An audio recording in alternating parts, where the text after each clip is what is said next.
Hello and welcome back to the one, the only Welsh Watch podcast. Today it's episode 5 and we are steaming through these. I'm joined by the usuals. I'm joined by Lee. Hello. Tom. Hiya. Ben Evans. Hello. And Jack, who's got a very festive theme in the background.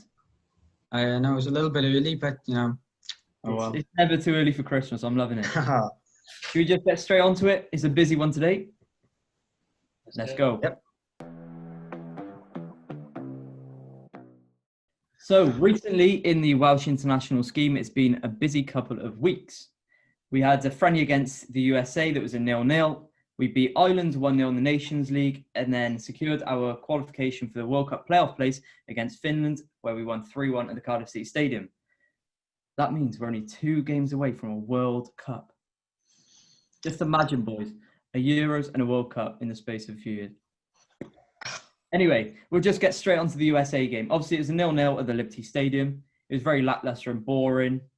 I didn't enjoy it at all. And I know social media couldn't stand it either. So, Lee, I'm just going to come to you. What did you think about the game? Yeah, like you said, the game was very boring. I wasn't sure get excited for, but then again, it's just a friendly, and it was just a chance to get all the players together and prepared for the coming Euros, because this is the last international set of games until March. So, yeah, not great, but again, it's just game time, which is important. Ben, what did you think about some of the Wales players? Who impressed you in the USA friendly? I wouldn't say there were many outstanding. I mean, there were no outstanding performances. I thought Danny Ward in goal, he was good, clean sheet. I didn't have any complaints about him. Made some good saves. Thought, considering it, the defence was a bit different. Two new centre backs. It wasn't like Meth Rodon. We had Tom Lockyer and Lawrence, didn't we? So I thought they did well. It was a clean sheet against a good America team. So I mean, no one stood out for me, I'd say, other than maybe Danny Ward. But it was just a good defensive display, I'd say. Ben, you talk about the good USA team. For me, it thoroughly impressed me. It surprised me with how much talent they actually have. I thought we would go into that game and probably pick up a not easy win, but I thought we'd come out the other side looking positive. But Tom, did you see the game? Did you think the USA team were impressive? Yeah, I mean, obviously, I think what a lot of us didn't realise was that America are only like 2 or 3 places, like they're within the same area of us in the world rankings. And when you look at the lineup that they put out, obviously Zach Steffen is the Manchester City reserve goalkeeper. And then their starting pair in midfield was McKennie and Adams, was it? And they play week in, week out for Leipzig and Juventus. So, like, they're obviously a class above Joe Morel and Matty Smith. So, yeah, I think it was a good experience for the youngsters, for Wales, to play against players that are playing at that top level. And as you mentioned in the intro about the World Cup, sort of teams that we can expect to potentially be playing against if we get there. So, good practice. I agree. It wasn't a great game. It was very boring. I almost fell asleep through it. But it's a good tester to get the young boys out. But then we will go on to the important one. Ireland at the Cardiff City Stadium. 1-1 in the Nations League. David Brooks was on the score sheet, and it was helped a tiny bit by a red card for Ireland. Although it was in the 90th minute, it did let us sail through in the last few minutes. But Ben, what did you think about the game? The game, it was good. I liked the game. Everyone looked positive, I'd say. Everyone did well. You know, an assist for Bale, goal for Brooks. And I remember Brooks scored just as we were all bigging up Harry Wilson as well. So that probably didn't help me at all. But no, I thought everyone played well in that game. I predicted a 0-0 the week before. So a win is great. It pushed us in a great position for the Finland game. And I know Rob Page was like very impressed with all the players afterwards, as he should be. The defence were brilliant. And you talk about the predictions. Unfortunately, no one actually got that Ireland game right. I'm not sure what I went with, but probably a 0-0, something boring like that. But Jack, what did you think? Were there any standout players for you? Obviously, Gareth Bale on the assist, David Brooks with the goal. Do you think David Brooks over Harry Wilson still? Well, especially seeing his performance there. I know it wasn't, he was just ahead or whatever, but his it's a bit of breaking point to separate them a little bit. So obviously I know Wilson had a goal in the next game, but we won't speak about that yet. But no, in that game, obviously Wilson wasn't playing, but no, it was nice to see Brooks get the goal, which boosts his confidence even more. But does that push me towards Brooks? Possibly, yeah. Like I was already more towards Brooks, but after that game, I don't know. I just prefer him honestly compared to Wilson. But yeah, it's not going to change my mind after that performance and with a goal. I'd still pick Brooks really. He did look sharp in fairness. And I will come to the two Tottenham Hotspur fans for this one. Gareth Bale, was it nice to see him back? Did you think he added something different to the starting 11? Whichever one of you want to handle this one. Yeah, definitely. It's good to see him back for Wales.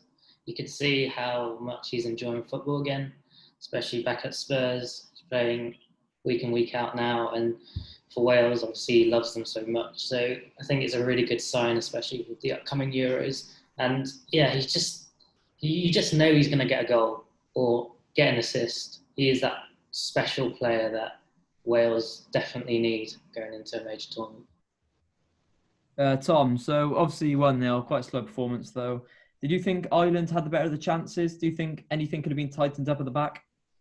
I mean, I think we were pretty solid across the 3 games with obviously Danny Ward in goal. Different keeper to what we're normally used to, but he had 3 very solid games. Joe Rodon, for me, you can already see that his game's gone up a level since he moved to Spurs. And, well, Kiefer Moore was just like, you see the impact that he made when he came on from the bench as well. People are stepping up, and it's what we need. Talking about Joe Rodon, obviously he made an appearance for Spurs on the weekend. I thought he looked great in that game, and hopefully at Spurs he can now push on, which I thought he would, and I think is a good move for him. Anyway, we'll go on to the final game of that week of games. Finland in the last Nations League game. We won 3-1, and that obviously allowed us to qualify for a World Cup playoff place, and that means we're now 2 games away from a World Cup. Mind-blowing, I know. But at the Cardiff City Stadium, it was obviously helped massively with an early red card for Finland. It was a very easy red card, and it was all brought together by Danny Ward. Big kick over the top, Harry Wilson throw on goal, and the Finland defence had no chance of stopping him, so brought him down. Red card. But personally, for me, it was one of the best games I've seen from Wales in a long time. But what do you think, Ben? Obviously, Harry Wilson opened up the scoring. Go on, are you still Harry Wilson? David Brooks scored in the last game. Harry Wilson scored in this one. It just keeps everyone's head on. But no, I thought the game was great. Literally, I was so worried going into this game, not because I thought we wouldn't win, just because I felt the pressure of it. So, and I was really impressed with the fullbacks actually. I thought Norrington Davis and Nico Williams were amazing, especially Nico. He'll be starting for us in the Euros now, I'll say. And I thought everyone just played really well. It defensively again, like I know Pukki scored, but that's just Pukki, isn't it? So no, everyone impressed me, I'd say, and I know everyone was just so happy. Yeah, after it was the nice game. to see Nico Williams picking up the ball and running forwards and adding that attack, which we may not have seen from another right back. I'm joking. Connor Roberts is a great right back, but Nico Williams, the Euros, who knows? But Dan James obviously got the goal. Very good performance from Dan James. I thought he impressed me thoroughly. What do you think, Tom, on Dan James? Yeah, what a goal it was, wasn't it? Sort of when he needed a performance, he delivered one, really, to remind everyone that in the Brooks and Wilson equation, there is a third person that we seem to forget about a little bit. And yeah, be interesting to see how each of them play for the rest of the season to see who we go with in the Euros. I don't know about you boys, but personally, I missed that goal. I was in the kitchen getting some bourbon biscuits and I had to rewind it on Sky. But obviously, Pukki made it 2-1 with 20 minutes left in the game. What did you think about the defensive performance in the last 20? Obviously, a lot of pressure against 10 men. I thought they were looking bound to score. But what do you think, Lee? Were you impressed with the defensive performance? Yeah, I was very impressed with it, actually. It's disappointing that he did concede right at the end, but over the 3 games that he played, defensively, you were very good, and I think that's a really good sign. I suppose the one concern is that you didn't kill off the game and you didn't keep a clean sheet in the last game. Could be a concern because at the biggest stage, you'll be taking advantage of there. So I think that's not much of a concern, but just to keep an eye out. But yeah, overall, a really good performance up the back, especially by Metham and Rodon. Talking about the clean sheet, that was almost 800 minutes of football without conceding a goal. And, well, a competitive goal. Obviously, we ignore that England 3-0 loss at Wembley.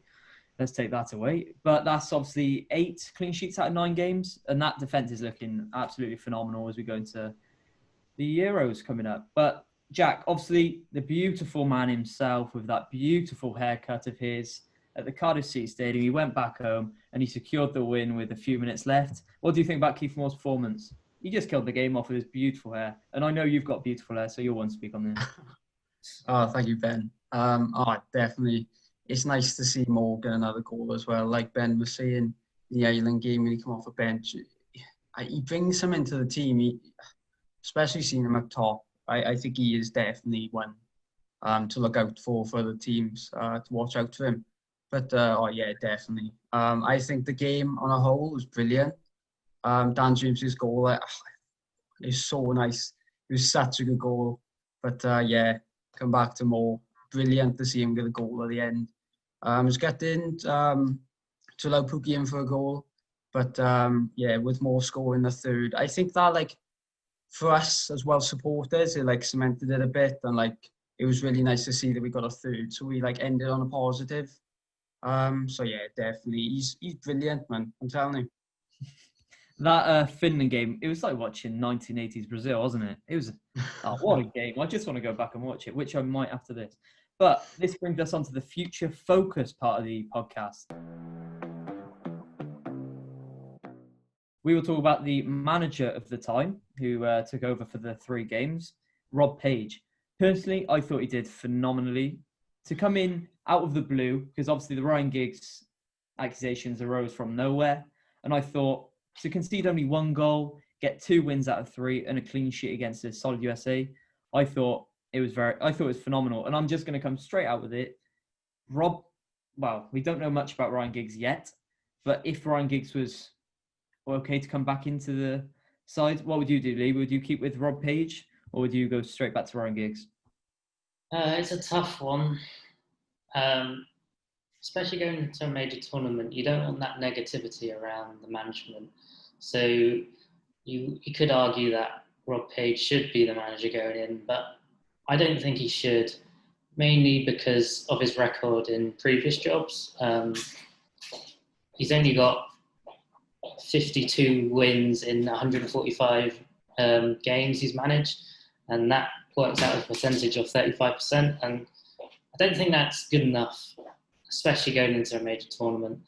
Ryan Giggs, yes, if he gets out of these allegations in a good way, he should continue, and I think he would do well at the Euros. So yeah, for me, it's Giggs over Page. Tom, what do you think on that? Obviously, Ryan Giggs had the squad for the last few years. He knows the players more than Rob Page, but Rob Page, he did put his own spin on the team. He did look good over the 3 games. What would you say? Would you say Ryan Giggs or Page? Obviously, Giggs was still responsible for being the one that got us to the Euros in the first place. And it's difficult to know how much of a part he had in telling Rob how he wanted the team organised for the 3 games. But he's definitely someone to sort of look out for, and he's potentially put his name in the hat for if Giggs does go. We've got someone that's already in the setup that the players know that could potentially take that top role going forwards. What do you think, Ben? Obviously, is there any positives or negatives that you highlighted from Page's performance? That's the thing. Where even when Giggs is manager, Rob Page is still his assistant. He's still in the fold. He still oversees everything that Giggs is overseeing. So I think no matter what happens, I see Giggs as our manager, and Page is still right there with him. So, I mean, I thought Page did he clearly did a great job during the 3 games. So I'd have no problem with him taking over perhaps in the future. But at the moment, I still see him as just, he's Giggs' assistant at the moment. That's how I see him. In my opinion, I would stick with Rob Page because obviously we're going into a big Euro competition. Different surroundings because we obviously don't know about the coronavirus. We don't know if there'll be fans. It'll be a different environment. And I don't think having that negativity around Ryan Giggs, although it may be clear by then, there's always going to be something about Ryan Giggs. I'm not sure if it's the right time to have him managing, and I don't know if that pressure will crumble him, but we'll see. What did you think, Jack? Do you think Ryan Giggs to take us to the Euros and then the World Cup possibly? Well, we'll think about that another day. But yeah, like you said, you don't really want that negativity going into the competition. And obviously, Page has shown within the 3 games, he's experimented with the squad a little bit. And I like that. He didn't stick to the same 11 each game. Obviously, he is Ryan Giggs' right-hand man. And he would have learned from him as well over the years. But would I take him into the Euros?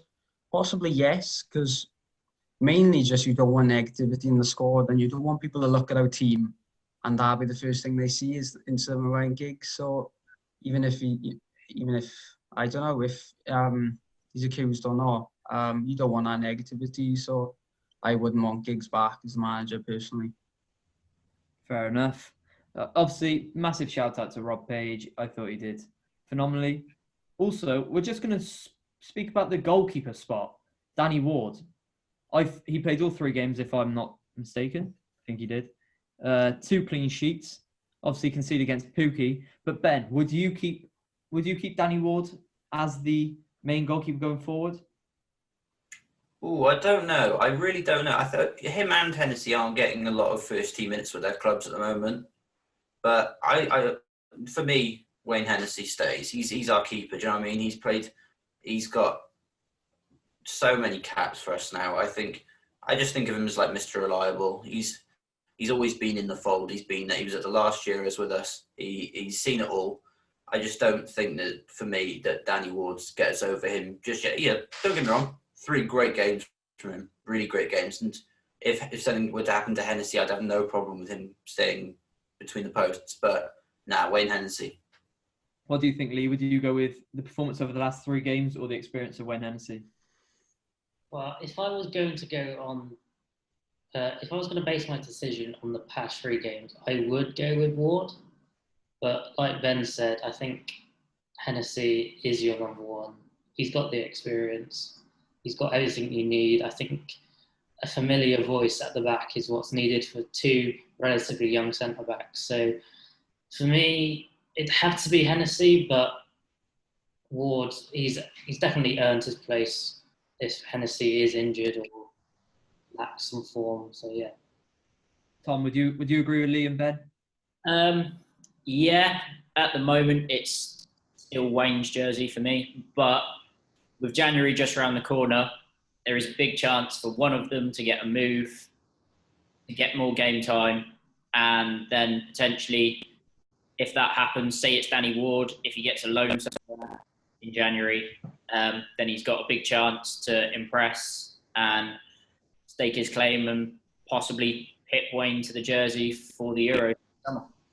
That's actually a very true point. If Danny Ward can get a transfer away, do you think that benefits him for the Euros and maybe takes his place, Hennessy's place in the Euros, Jack? Because obviously he'd have a lot more game time if he does go to the right club. I think definitely, but especially you'd want game time over someone who doesn't have it, of course. But the experience is huge. Like Hennessy's got so much more experience, but over the game time for Danny Ward, if he was to move with the game time under his belt, obviously see how his performances are first. He might play poorly, like you never know. But if I was to pick, I'd have to go with experience, really. I'd have to pick Hennessy, even though Danny Ward did put in 3 great shifts and literally conceded 1 goal. But I'm going to have to pick Hennessy. But it could change coming Euros, who knows? I agree with you, boys. I'm going to take a clean sweep on this. Hennessy is obviously my keeper for the Euros, obviously because his experience in the past Euro tournament, he looked phenomenal there. And he's got that experience in big international tournaments. So obviously that's a great 2 performances from Rob Page and Danny Ward. And that is a congratulations from the Welsh Watch podcast. Round of applause, lads, please. And we are almost on the way to a World Cup. Let's steady ourselves. But let's now get on to the final part of the podcast, which is the predictions from all 3 Welsh clubs. Well, not all 3, but we'll focus on the main ones. Let's go. So we're going to start off with Nottingham Forest versus Swansea at the City Ground. In the last game out, Swansea beat Rotherham 1-0 at home. They're sat 4th in the league on 22 points as Forest sit 20th on 12 points. So a big points gap, but Nottingham Forest have actually got one of the strongest sides on paper in the league, and they're never an easy team to play at the City Ground. And although they did lose 2-0 against Barnsley on the weekend, I'm going to go with a 1-1 for Nottingham versus Swansea. What do you go with, Elite? Yeah, like you said, it's going to be a tough one. I'm going to agree with you with 1-1. Tom? Forest's not an easy place to go, and I think I'm going to go for them causing a bit of a shock. I'm going to go 2-1 Forest. Ooh. Also, congratulations, Tom, by the way. That's 2-0 against everyone else, and I'm expecting you to get a few right this week. What do you think, Ben? Obviously, Swansea going up to Nottingham, big travels. What do you think? I actually think they're going to snatch a 1-0. I think it'll be a snatch and grab sort of game. What do you think, Jack? Obviously, it's a tough game. Nottingham Forest have got a great side on paper. What do you think? Oh, it's tough to tell, really. And obviously, I can't tell because I haven't had any successful ones. So I'm probably going to have to go with... I'm going to join you with Lee and do 1-0. Yeah. I think a point will be a great point for Swansea up at Forest. But we'll go on to Newport County. They play Salford City in the FA Cup. It's the second round, and they beat Leyton Orient on their last time out 2-0, and they beat Port Vale in the League 2 on Saturday. So they are on fire at the moment, and they did extend their lead at the top of the table. Salford, they beat Hartlepool 2-0 to go into the second round, which then secured the game against Newport. On Saturday, they beat Bradford 3-0, and they're 9th in the league on 20 points. So both teams, they are both on fire, and they're both doing great in their leagues. I think Newport are going to come out of this one with a win. I think they'll win 3-1, and they will go into the third round. What do you think, Lee? I don't think it's going to be as far away as you think it is. Because previously, Newport, they lost 3-1, I think, to Plymouth Argyle, and that was quite a shock. But I do agree with you in the end that they will get a victory, but I'm going to go with a 1-0 win. That's a very good shout. Obviously, they had a very late winner in the 97th minute against Port Vale on the weekend. What do you think, Tom? Another late winner? I actually reckon there's going to be a late equaliser in this one. I reckon Salford will take the lead, and then late on Newport will snatch an equaliser. So I'm going to go 1-1. Fair enough. What do you think, Ben? Yeah, back to a late winner. I'm going to say 2-1 Newport. Oh, Jack, are we going to go almost full Newport, or are you going to be the villain for this weekend going with Salford? What do you think? I can't be the villain, man. I think 2-0 Newport. That's it. Gary Neville will not be happy with us. But anyway, that's a clean sweep almost for Newport. So hopefully they go on to the third round of the FA Cup. And that brings us on to our last game of the weekend. We have Cardiff City versus Luton Town. In Cardiff's last performance, they drew 1-1 with Millwall away, which at the Den is a good point in my opinion. Kiefer Moore scored with his beautiful haircut. He was assisted by Josh Murphy with his beautiful haircut as well, as we sit 18th on 14 points. So it's not fantastic, but I'm going to go with I might go with a 2-1 Luton. I'm not confident going into this weekend.